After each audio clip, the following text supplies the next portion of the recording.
नमस्कार, स्वागत है आपका एफएम न्यूज देख रहे हैं आप और मैं हूं आपके साथ लता।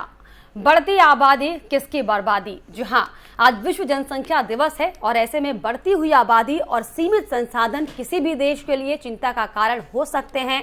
जाहिर तौर पर बेहिसाब आबादी भारत के लिए भी चिंता का कारण है, क्योंकि आज भारत के पास जमीन 2.5% भी नहीं है और आबादी 18% है। पानी 4% भी नहीं है और आबादी 18% है। और जब ये आबादी बेरोक टोक बढ़ती चली जाती है तो देश में जनसंख्या नियंत्रण पर चिंतन शुरू हो जाता है। और इसी चिंतन के दौर में, इसी कड़ी में लखनऊ में विश्व जनसंख्या दिवस के मौके पर जनसंख्या स्थिरता पखवाड़ा की शुरुआत करते हुए सीएम योगी आदित्यनाथ ने कहा कि जब हम परिवार नियोजन, जनसंख्या स्थिरीकरण की बात करते हैं तो हमें ध्यान में रखना होगा कि जनसंख्या नियंत्रण कार्यक्रम सफलतापूर्वक आगे बढ़े, लेकिन जनसांख्यिकी असंतुलन की स्थिति में ना पैदा होने पाए। उन्होंने ये भी कहा कि ऐसा ना हो कि किसी एक वर्ग की आबादी बढ़ जाए और इलाके की मूल आबादी ही पिछड़ जाए। इसी बीच एक्सपर्ट इसकी जरूरत से इनकार करते हैं।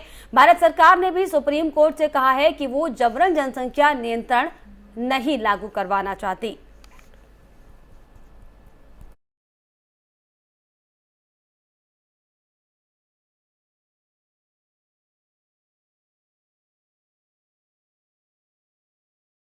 आंकड़े को भी पार कर जाएगी। जनसंख्या अगर हमारे पास है और उसके पास पर्याप्त संसाधन है, स्टेट के पास या देश के पास पर्याप्त संसाधन है,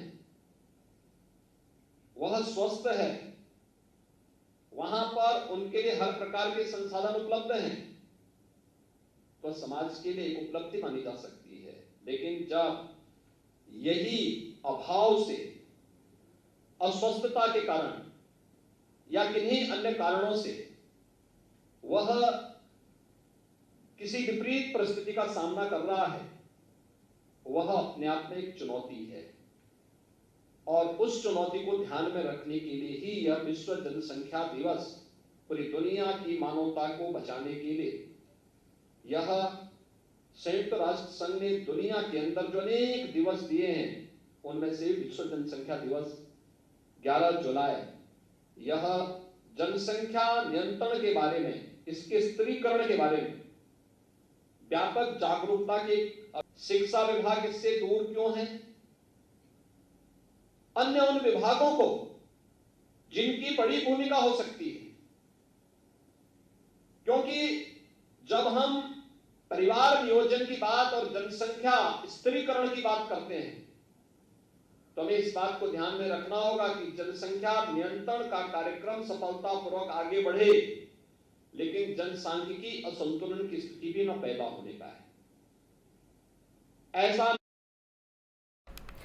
तो दो तस्वीरें आपकी टीवी स्क्रीन पर हैं, जिसमें पहली तस्वीर में बढ़ती आबादी पर किस तरीके से घमासान मचा हुआ है ये आपको दिखा रही है। किस तरीके से जो लगातार आबादी कम अवेयरनेस होने से बढ़ती जा रही है, उसके क्या क्या खामियाजे हैं दरअसल वो हम आपको आज बताने जा रहे हैं। वहीं दूसरी तरफ इसी आबादी को लेकर सीएम योगी ने हालांकि चिंता जताई है। कई बार इसके पहले भी तमाम बयानबाजी हो चुकी है नेताओं के बीच में कि कहीं एक और, जहां नेताओं का ये कहना है कि जो जनसंख्या नियंत्रण कानून नियम है वो आना चाहिए, तो वहीं विपक्षी पार्टियां लगातार इसका विरोध करती रही हैं। लेकिन साफ तौर पर जो अव्यवस्था, जो अराजकता, जो तमाम समस्याएं आबादी के बढ़ते हुए क्रम को देखते हुए आती हैं, ये बेहद ज्यादा जरूरी है कि इस आबादी पर जो है वो लगाम लगनी चाहिए, ताकि जो संसाधन हमारे पास सीमित बचे हुए हैं उनका इस्तेमाल भारत की जनता कर सके।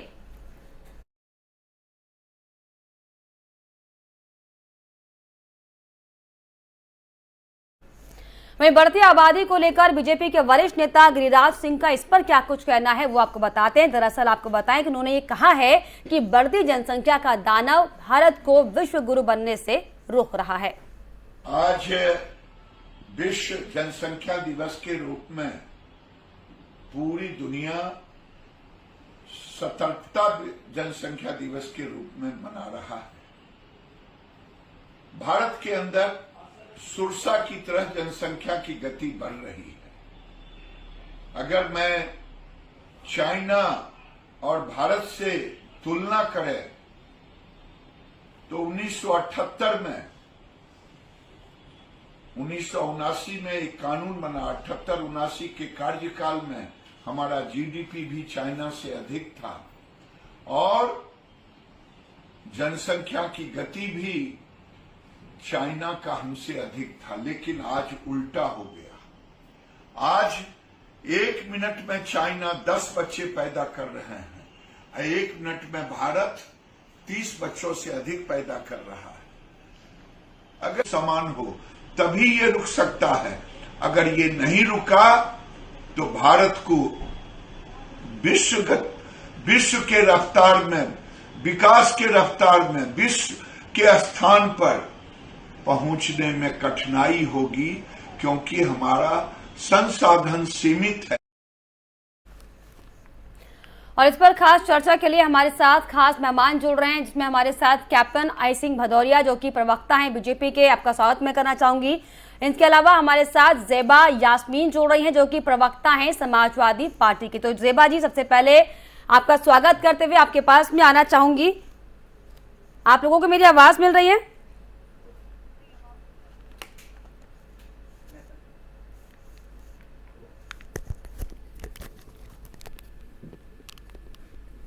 चलिए, क्या आप हमें सुन पा रहे हैं मुझे? ज़ेबा जी आप भी और भदौरिया जी आप भी? जी लता जी। चलिए ज़ेबा जी, सबसे पहले मैं आपके पास आना चाहूंगी क्योंकि आज जो है जनसंख्या दिवस है और ऐसे में सीएम योगी का बयान भी आपने सुना होगा। तो जिस तरीके से सीएम योगी एक वर्ग की खास तौर पर बात कर रहे थे, उस पर आप क्या प्रतिक्रिया देंगे और उससे क्या आप समझ रही हैं? उस बयान से क्या कहेंगे इस पर?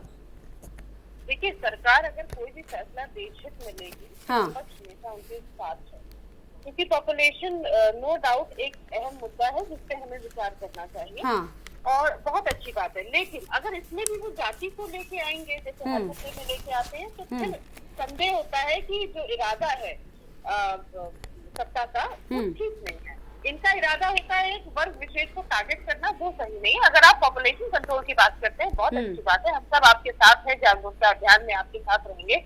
लेकिन इसमें भी आप जातिगत लेके आ रहे हैं बात। तो आप हर एक व्यक्ति, जो भी पारित होगा कानून, वो सबके लिए होगा। उसमें आप डेमोग्राफिक बैलेंस और कम्युनिटी के बारे में मुझे समझ नहीं आई ये बात उनकी, और मुझे संदेह हो रहा है उनका इरादा क्या है। चलिए भदौरिया जी, इस तरीके से ज़ेबा जी का ये कहना है, हालांकि वो इस बात का सपोर्ट जरूर कर रही हैं कि जो जनसंख्या लगातार बढ़ रही है इस पर नियंत्रण लगना चाहिए। लेकिन जिस तरीके से आज सीएम योगी ने जो बयान दिया, उन्होंने कहा कि जो एक वर्ग ऐसा ना हो कि वो बढ़ता चले जाए और जो मूल लोग हैं वही उनकी आबादी कम हो जाए। ऐसे सर आप क्या इत्तेफाक रखते हैं? लता जी, आपने देखा होगा कि उत्तर प्रदेश एक ऐसा प्रदेश है आज जनसंख्या में बहुत से देश हैं, उनसे भी वो आगे निकल चुका है। अमेरिका की भी जो है ना, जो आज जनसंख्या है वो उत्तर प्रदेश के लगभग बराबर में पहुंच रही है। तो कहीं ना कहीं जनसंख्या नियंत्रण की जरूरत बहुत है, बिल्कुल, क्योंकि हमारे यहाँ जनसंख्या जितनी ज्यादा बढ़ती चली जाएगी तो जनसंख्या बढ़ने से जितने भी संसाधन है वो सब कम पड़ते चले जाएंगे। फिर कितने भी आप लेके आओ, कितने भी संसाधन लेके आओ, वो कम पड़ते जाएंगे। तो जनसंख्या नियंत्रण बहुत जरूरी है। तो वही देश तरक्की करते हैं जहाँ जनसंख्या नियंत्रण होती है। अब देखिए ना, पाकिस्तान की जनसंख्या आज कितनी है? यूपी के बराबर है। अमेरिका की देखिए, यूपी के बराबर है। ये तो देश है और हमारा एक स्टेट है।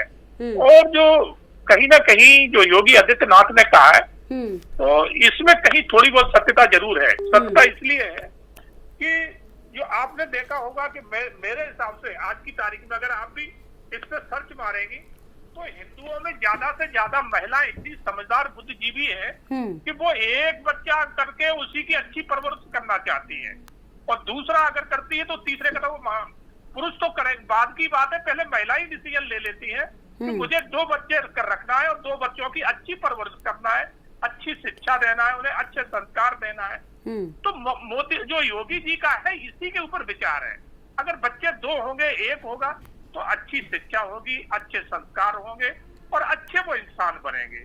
और जहाँ बच्चे आप जो है ना 10-10, 15-15 कर देंगे तो ना तो उनके पास शिक्षा होगी, ना संस्कार होंगे, तो फिर वो आगे क्या बनेंगे वो आप सब जानते हैं कि उन्हें फिर एक ही रास्ता मिलता है कि किसी तरह से जो है ना हर जगह कहीं ना कहीं जो है ना शांति को, जो अमन कायम है उसको ना रहने दें, उसमें कहीं ना कहीं खलल डाला जाए। तो जनसंख्या नियंत्रण जरूरी है। और योगी जी ने कहा है तो सही कहा है कि एक समुदाय तो बिल्कुल जनसंख्या पे नियंत्रण रखे, वो आगे बढ़ने ही नहीं दे रहा है।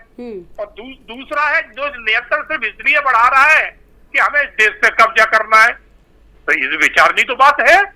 अगर आप कोई 15 बच्चे पैदा इसलिए 3 बीवियां 15 बच्चे सिर्फ इसलिए कर रहा है, 20 बच्चे इसलिए कर रहा है कि मुझे आगे चल के हमें अपनी जनसंख्या बढ़ा के देश पे कब्जा करना है, तो मानसिकता तो कहीं ना कहीं जाहिर होती है कि 15 जब इतने हिंदू है, आज 80% है ज्यादा हिंदू है।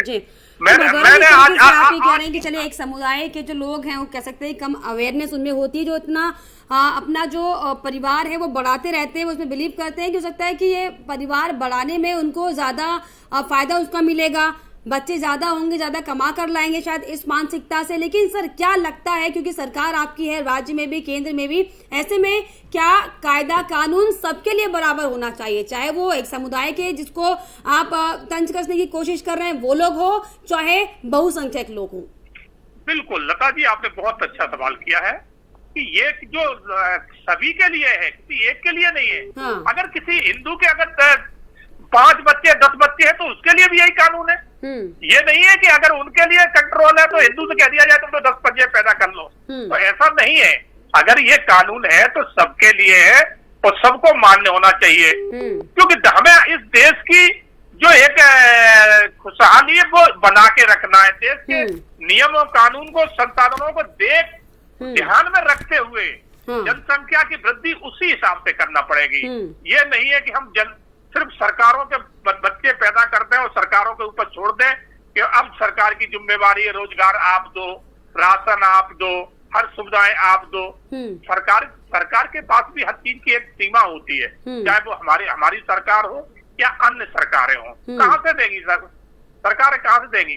उत्तर प्रदेश में जनसंख्या बढ़ी जाएगी, देश में बढ़ी जाएगी, कहां से इतने संसाधन? पुलिस में जितनी वैकेंसी है उतनी भर्ती हो पाएंगे, उससे ज्यादा तो कर नहीं पाएंगे। जितनी मेडिकल में उतनी कर पाएंगे, बैंक में जितनी है उतनी कर पाएंगे, जितने भी डिपार्टमेंट हैं उससे ज्यादा तो आप कर नहीं सकते। अब जनसंख्या उससे 10 गुना 100 गुना ज्यादा बढ़ा दोगे तो कहां से कैसे होगा? तो ये हम सरकारों की अकेली जिम्मेवारी नहीं है, ये सब लोगों की जिम्मेवारी है और सभी बुद्धिजीवियों की जिम्मेवारी है। मैं तो इसमें कहूंगा लता जी कि हिंदू वर्ग की महिला इस चीज में बहुत ही आगे हैं। उन्होंने डिसीजन, ये मैं दूसरों की बात नहीं कर रहा हूँ, आज मेरी उम्र 60 से ज्यादा निकल चुकी है, तो आप सोचिए मेरी खुद की मिसेज ने आज से 40 साल पहले ये डिसीजन ले लिया था कि हमें दो बच्चे से तीसरा बच्चा नहीं रखना, जबकि मैं उस टाइम आर्मी में था। उस टाइम ये उनका अपना डिसीजन था। तो ये आज समाज इस तरह के डिसीजन क्यों नहीं लेते? क्यों कह देते हैं कि हमें ये तो ऊपर वाले की देन? अरे भैया, ऊपर वाले की देन कुछ नहीं होती। फिर ऊपर वाले की देन है तो ऊपर वाला ही खाने को दे जाएगा, ऊपर वाला ही सारी सुविधा दे जाएगा। बिल्कुल बिल्कुल जी, अब ज़ेबा जी से मैं सवाल लेने की कोशिश करती हूँ, क्योंकि जिस तरीके से ज़ेबा जी ने कहा कि समाजवादी पार्टी को वो अभी रिप्रेजेंट कर रही हैं, उन्होंने साफ तौर पर ही कहा कि अगर ये ऐसी कोई पहल है तो होनी चाहिए, क्योंकि जाहिर तौर पर जो संसाधन कम है, ऐसे में जनसंख्या अगर कंट्रोल में होगी तभी उसका लाभ सभी उठा पाएंगे। लेकिन मैम, आपकी पार्टी के ही नेता, अगर मैं आपको नाम बताऊं, शफीकुर रहमान का बयान आपने अक्सर सुना होगा मैम, किस तरीके से जनसंख्या कंट्रोल पर वो तमाम तरह की बयानबाजी करते हुए दिखाई पड़ते हैं। टी हसन की बात कर लें, तमाम ये नेता जो कि समाजवादी पार्टी के नेता हैं, इन्हें क्यों इस कानून से आपत्ति है, क्यों दिक्कत है? देखिए, अगर कोई भी ऐसा मेंबर पार्टी का अगर कोई बयान देता है तो वो उसका व्यक्तिगत बयान है। मैं एज अ प्रवक्ता पार्टी की रिप्रेजेंटेटिव होकर आपको पार्टी का स्टैंड बता सकती हूँ। हाँ। अब बस साहब ने क्या कहा वो उनका व्यक्तिगत है, उन्होंने शरीयत के हिसाब से बताया, वो पार्टी का स्टैंड नहीं है। जहाँ तक बात है, साक्षी महाराज का भी एक बयान मुझे याद है, उन्होंने कहा था हिंदू महिलाएं 5-5 बच्चे पैदा करें ताकि हम भी जनसंख्या में बढ़ सके। तो सिंह साहब, मुझे लग रहा है कि साक्षी महाराज जी के बयान को भूल गए। जहाँ तक मैंने आपको शुरुआत में ही बता दिया था, देखिए कोई भी अच्छा कानून आएगा विपक्ष उसका स्वागत करता है, लेकिन कानून लाने से पहले ही जब आपने एक क्वेश्चन मार्क बना दिया, एक जाति को टारगेट कर दिया, और सिंह साहब भी चलिए हमारे साथ सामाजिक कार्यकर्ता कुलदीप मालिक जी जुड़ गए हैं। मैडम, एक बार मैं इनका स्वागत कर लें, इसके बाद आपकी बातों को लेती हूँ। हिंदू महिलाएं ज्यादा सर आपका स्वागत करना चाहूंगी, आपके पास आऊंगी इनके बाद। योगी जी कानून पास कर रहे हैं, योगी जी खुद 4-5 भाई बहनों में पले बड़े हैं, तो कहाँ हिंदू परिवार, क्या हर हिंदू परिवार में 2 बच्चे हैं? आप भी मैम इसी समाज में रहती है लता जी, मैं भी रहती हूँ, आप अपने समाज में देखिए, गाँव देहात में देख के देखिए, अनअवेयर लोग हर समाज में है, सिर्फ एक समुदाय में नहीं है। तो मैम समाजवादी पार्टी क्या समझती है कि इस अनअवेयरनेस को कैसे खत्म किया जाए? उसके लिए आपको जागरूकता प्रोग्राम चलाना पड़ेगा, लेकिन मुझे क्या लगता है ये जागरूकता प्रोग्राम भी जाति देख के चलाएंगे, क्योंकि इनका बुलडोजर भी जाति देख के चलता है, पॉपुलेशन कंट्रोल भी ये जाति देख के ला रहे हैं। तो जब ये एक सबका साथ सबका विकास का नारा और बात करते हैं सिर्फ एक जाति की, तो इस तरीके से विकास नहीं होगा। आप पहले अपने आप को अवेयर करिए भदौरिया जी, उसके बाद समाज के लिए कुछ भला करता है। भदौरिया जी जवाब दीजिए, जाति देखकर आप बुलडोजर चला रहे हैं और जाति देखकर आप अवेयरनेस प्रोग्राम चलाएंगे, कैसे काम चलेगा? ना हम जाति देख के बुलडोजर से चलाते हैं, ना जाति देख के हम, जब हमने कोरोना काल में फ्री ऑफ राशन आम जनता को पहुंचाया था तो जाति देख के नहीं पहुंचाया था। और सच बात तो ये है कि उसका सबसे ज्यादा इसी जाति को लाभ मिला था। हमने उत्तर प्रदेश में पिछले कार्यकाल में 45,000 गरीबों को मकान बनाए थे और 5 साल अखिलेश सरकार रही, उन्होंने कितने बनाए थे? मात्र 3500। 45,000 इतने मकान हमने पिछले कार्यकाल की बता रहे हैं, ये नहीं बता रहे। तो 45,000 जो मकान बना के दिए थे वो ज्यादा से ज्यादा इसी समुदाय को मिले थे। और हम जो भी जो कार्य सरकारी योजना लेके आते उसमें ज्यादा से ज्यादा इसी जो है ना जाति समुदाय को लाभ मिलता है। तो ये हम राजनीति नहीं करते, हम जो कहते हैं कि सबका साथ सबका विकास और सबका विश्वास, ये हमारे माननीय प्रधानमंत्री नरेंद्र मोदी जी का नारा है। तो हम इसी रास्ते पे चलने वाले हैं पूरे। हम कहीं ये नहीं कहते कि नहीं इस जाति के लिए विशेषता है और इसके लिए नहीं है। जैसे इनके जब मुखिया अखिलेश यादव थे उत्तर प्रदेश के सीएम, तो वो कहा करते थे कि मुस्लिम बेटियां हमारी बेटियां हैं, उनके लिए जो है ना हम विशेष जो है ना योजना देंगे और हिंदू बेटियों के लिए नहीं। और दूसरी तरफ मंदिरों के लिए उनके पास फंड नहीं होता था, मगर मस्जिदों के लिए फंड होता था।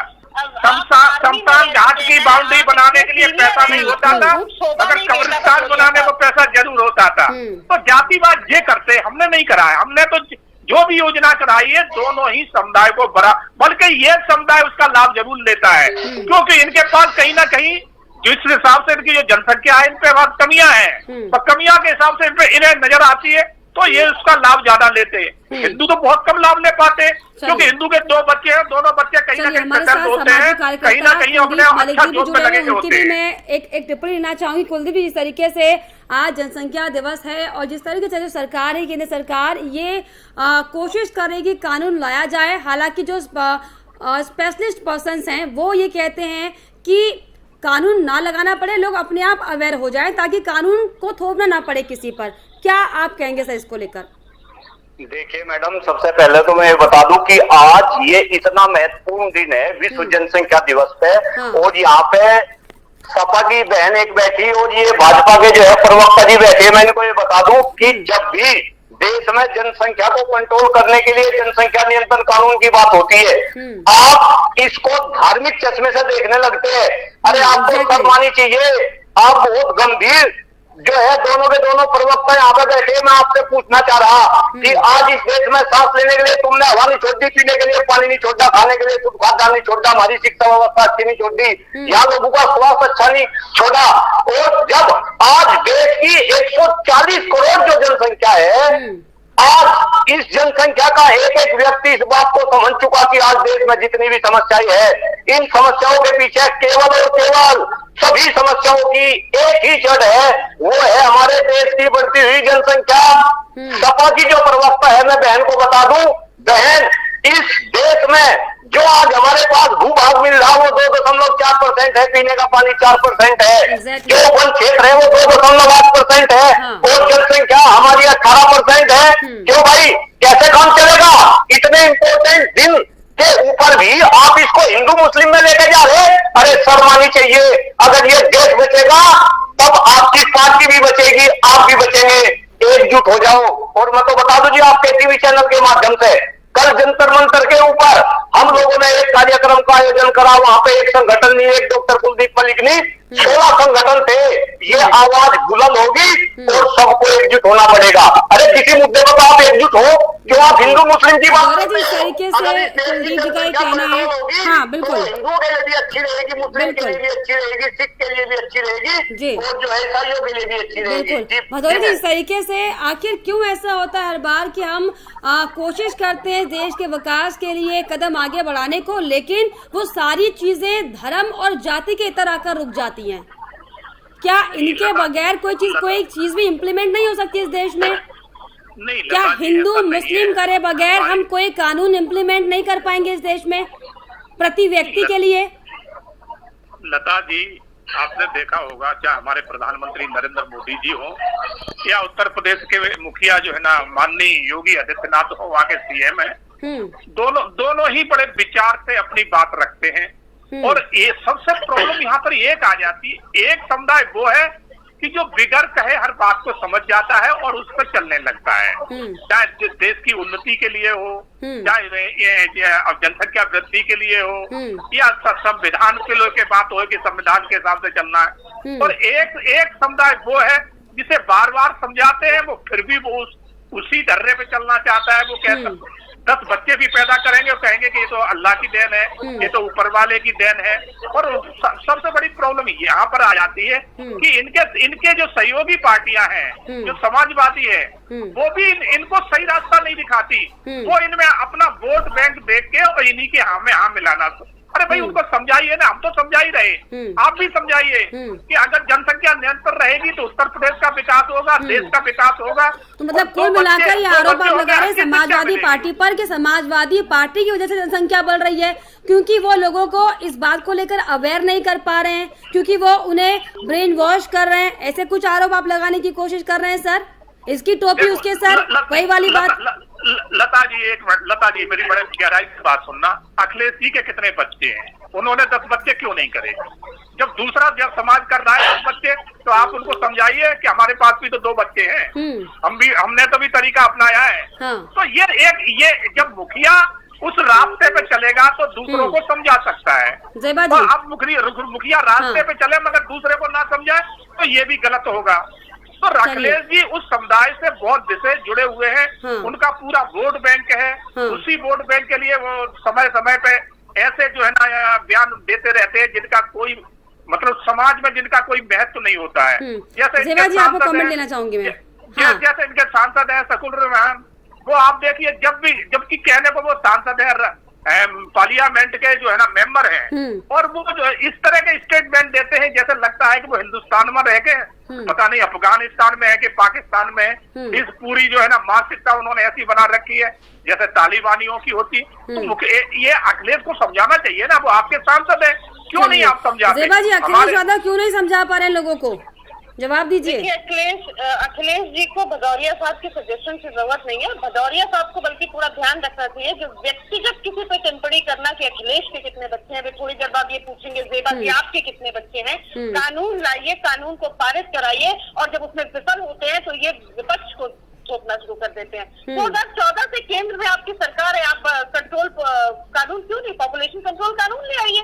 हमसे जो आपको सहयोग चाहिए बताइए, हम आपके साथ अवेयरनेस करेंगे, हम खुद गांव-गांव जाएंगे, अवेयरनेस करेंगे, मैं अपने समाज को अवेयर करूंगी। आप लाइए तो कानून, आप कानून लाइए। आप जाति की बात कर रहे हो, आप कह रहे हो हिंदू महिला, अरे मेरे समाज में देखिए, क्या हम योगी जी के घर में बताएं कितने बच्चे हैं? क्या हम मोदी जी के घर में बताएं बच्चे? आपके सारे मंत्रियों के कितने बच्चे हैं? व्यक्तिगत टिप्पणी से बचिए भदौरिया साहब। आप पहले अपनी पार्टी में देखिए हर नेता के कितने बच्चे हैं, आप दूसरे अखिलेश यादव के बच्चे गिन रहे हैं। आप कानून लाइए तो पूरे देश के लिए लाइए, सामाजिक कार्यकर्ता है, ये सवाल लीजिए। हाँ जेबा जी मैं आऊंगी। कुलदीप जी आप सामाजिक कार्यकर्ता है, देखिए हमारी चर्चा का जो मुद्दा था वो भी यही था कि जो जनसंख्या लगातार बढ़ रही है कैसे इस पर हम कंट्रोल करें, कंट्रोल के फायदे क्या होंगे, क्योंकि संसाधन कम है। लेकिन ये चर्चा फिर से उसी धारे पर आके खड़ी हो जा रही, इसकी टोपी उसके सर, बीजेपी समाजवादी पार्टी पर, समाजवादी पार्टी बीजेपी पर। तो ऐसे में क्या आप समझते हैं कि क्या यही दरअसल बड़ी वजह है कि इन तमाम पचड़ों की वजह से जो इम्प्लीमेंटेशन होना चाहिए वो नहीं हो पाता है, तमाम बयानबाजी होती है, कैसे देश आगे बढ़ेगा? मैं बातों से, बयानबाजी से के साथ बता दूं, एक तो अब इस देश की जनसंख्या इतनी बढ़ चुकी कि अब यहाँ पे जागरूकता से काम नहीं चलेगा। हाँ। पिछले मैं बचपन से सुनता आ रहा, हम दो, हमारे दो, छोटा परिवार, सुखी परिवार। हाँ। क्यों भाई, किसने ये बात मानी?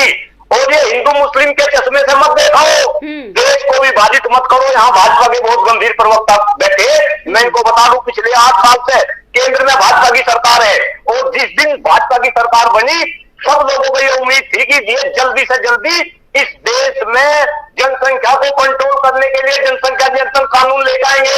क्यों भाई, 8 साल से क्यों कानून लेके नहीं आए? अभी यूपी का चुनाव हुआ, यूपी से पहले इन्होंने चुनावी स्वरूपा फेंका कि भाई इस प्रदेश में ये कानून लेकर आएंगे। अब चुनाव में भाजपा की जीत हुई, आदरणीय योगी जी दोबारा से प्रदेश के मुख्यमंत्री बने, 100 दिन से ज्यादा आज भाजपा की सरकार उत्तर प्रदेश में होगी, ये कानून क्यों नहीं बना? और मैं तो ये कह रहा कि अलग अलग राज्यों में आप इस कानून को लेकर क्यों आ रहे? क्यों भाई, आप केंद्र में इस कानून को लेकर क्यों नहीं आते? और आज भाजपा के ऊपर भी बहुत गंभीर संकट है। मैं बता दूं, भाजपा के प्रवक्ता जी, हालांकि पीएम नरेंद्र मोदी हर बार एक देश एक कानून की बात करते हैं, क्यों नहीं एक देश एक कानून के तौर पर इसे लागू किया जा रहा है? क्यों अलग अलग राज्यों में परिस्थितियों के हिसाब से इसको लागू किया जा रहा है? आप लागू कीजिए, जब कोई नहीं मानेगा तब उस पर कार्रवाई होगी ना सर। अरे मैडम, एक बात बताओ, ये लागू क्यों नहीं कर सकते? जब ये धारा पूरी ड्राफ्टिंग तैयार हो रही है और बहुत जल्दी कोई भी चीज में समय लगता है, किसी चीज का पूरा रोड मैप तैयार करने में समय लगता है।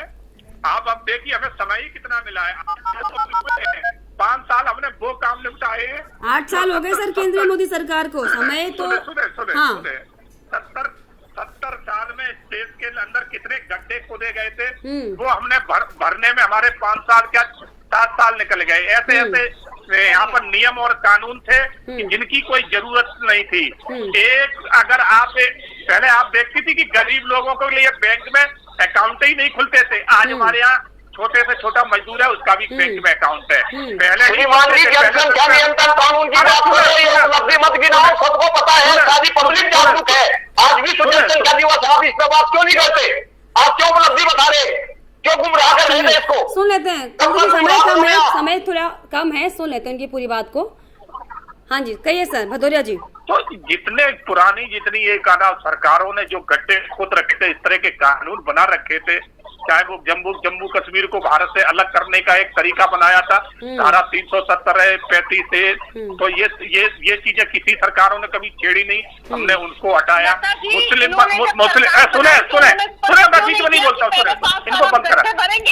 मुस्लिम बहनों को हमने जिस तरह से 3 तलाक से आजाद कराया, किसी सरकार ने इस पर बात नहीं करी। 70 साल अगर इतने खोखले थे तो आज हम यहाँ पर खड़े नहीं होते, लेकिन फिलहाल ये एक ट्रेंड बन चुका है, कल्चर बन चुका है। किसी भी मुद्दे को लेकर उस पर व्यवस्थित तरीके से बात करने के बजाय हम पक्ष विपक्ष करते हैं, कि वाकई बेहद ज्यादा दुर्भाग्यपूर्ण है। लेकिन फिलहाल जो हमारी चर्चा का विषय था वो ये था कि जो लगातार आबादी बढ़ रही है, संसाधन हमारे पास सीमित बचे हुए, अगर ऐसे में जल्द से जल्द इस पर कोई काम नहीं किया गया तो जाहिर तौर पर इसके जो दुष्परिणाम होंगे वो हम सबको भुगतने पड़ेंगे, प्रति व्यक्ति। ऐसा नहीं कि समाजवादी पार्टी भुगतेगी, बीजेपी भुगतेगी, हम सभी को इसके दुष्परिणाम भुगतने पड़ेंगे, जो कि वाकई बेहद ज्यादा खतरनाक भी हो सकते हैं। लेकिन फिलहाल आप तीनों मेहमान मेरे साथ जुड़े, आप तीनों मेहमानों का बहुत शुक्रिया मेरे साथ इस चर्चा में जुड़ने के लिए।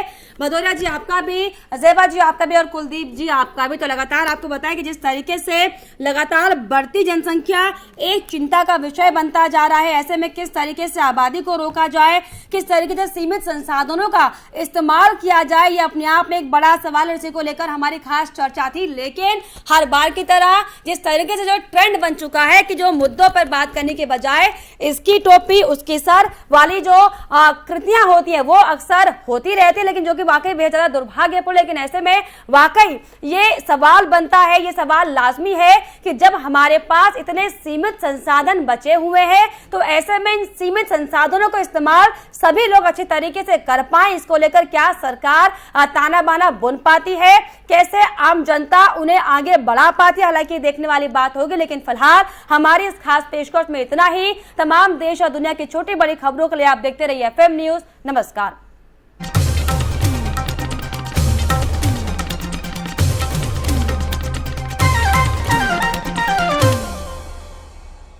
राष्ट्र राष्ट्रवाद की अलख जगाते हैं हम,